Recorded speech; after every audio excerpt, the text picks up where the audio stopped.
181 million people are on dating apps of 2024. And of those, $1.18 billion were lost because of romance scams. Romance scams are part of what's called cybercrime. Simply put, this is catfishing, romance scams.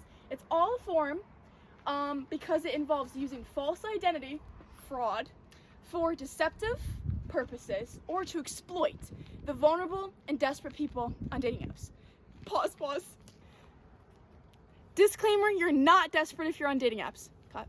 Cybercrime often results in other crimes such as blackmail, identity theft, and romance scams, which is what we're going to talk about. To show how much this issue really impacts people, I brought on to speak to a victim of romance scams.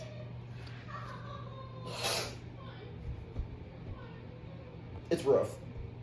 That's okay. It's okay. You ready to talk about it? Sit here. No, stay there. So, Yeah, I mean... Did you really love her? Is that even a question, dude? Do you think she really loved you? Yeah, dude. I gave her everything, dude. As you can see, these victims are emotionally vulnerable to this kind of damage. What? Tell me how that first conversation would have looked like.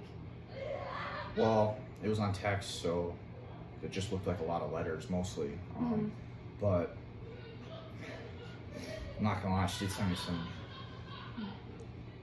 I mean, I respect women, obviously, of course, but I mean, she sent me some pictures that I was like, that's how I knew she was the one. Yeah.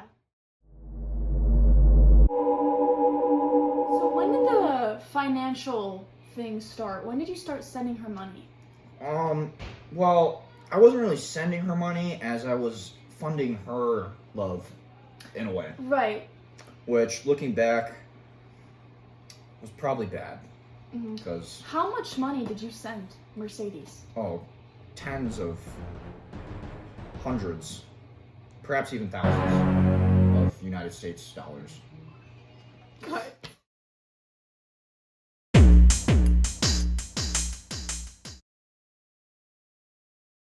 So when did you start to notice that she might not be who she said she was?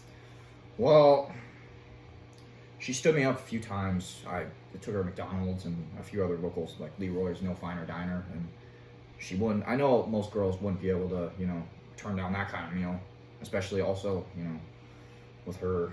I also showed some of her pictures to a few of my friends, and well, they weren't too kind. Okay, so we actually had the privilege to speak to one of those friends and see his perspective on the situation. So here is one of the friends that helped him notice that this might be a scam. Hello, how are you? I'm doing wonderful. Yourself? Pretty good. Now, what's your name? My name's Aiden. And you've been good friends with him for a while, right? About 10 years. And what kind of made you realize that she might not be who she said she was? She didn't come to a couple of the date places that he went to, and he offered some really nice places for dinner, which, as a woman, I wouldn't turn down. Okay. But it was definitely interesting when he said that he sent her some money, and that's when I started catching on that it might have been a scam. Was there anything peculiar about the whole situation that made you think, okay, come on, dude, this is not who you think she is? He showed me a picture, and there was an Adam's apple. All right.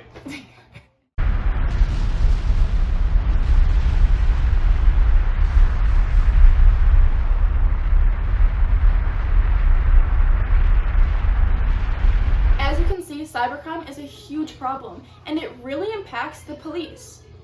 It impacts the police because there's a lot of limited resources when dealing with cybercrime.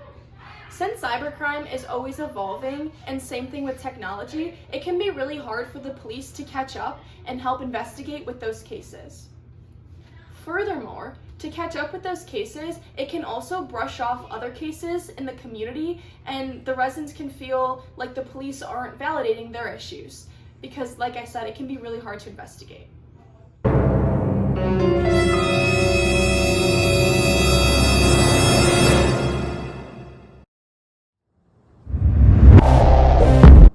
Back at that whole situation, what are some of the signs that you now realized you missed?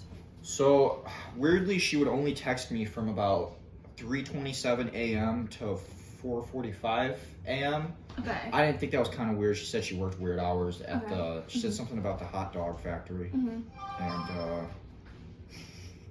what can you say about the victims who've also experienced this? well, basically, you just gotta pick yourself back up. Basically, Yeah. I lost everything. But I'm working. I got a job at the Burger King now, and there's a chick that comes in every now and then. She goes to gym with my grandma. She's pretty attractive, so Okay. maybe she. I know. Obviously, it's not perfect. You know, that perfect girl with the. So basically, what you're saying is it's okay to have, been, almost manipulated. It's not And have your your life fault. ruined, It's yeah. not your fault, but you just have to make sure that you're preventing your love Gotta from be being preventative. taken advantage of. Preventative maintenance when it comes to it. I want to say thank you so much for sharing your story. I know it's very hard, emotional. I'm sure you touched many people by this, and I'm glad that we can spread awareness about this. So thank you. Hopefully, maybe we can. Okay, great. So finally, I'm gonna help, educate you guys on how to prevent this from happening to you. So first thing is to spot the signs. Things like not being able to video call them, or things like asking for favors like money or sexual favors. Things like not having a very, active social media. These can raise red flags.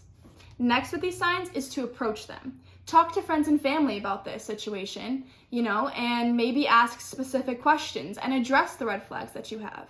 Another thing is just careful what you share about yourself and your money to protect yourself. And, meet in public places if you're to meet up with somebody. And always feel comfortable to, call law enforcement if something is getting, maybe dangerous. Yeah. Stay safe on the dating profile. Okay. All right, that's a wrap.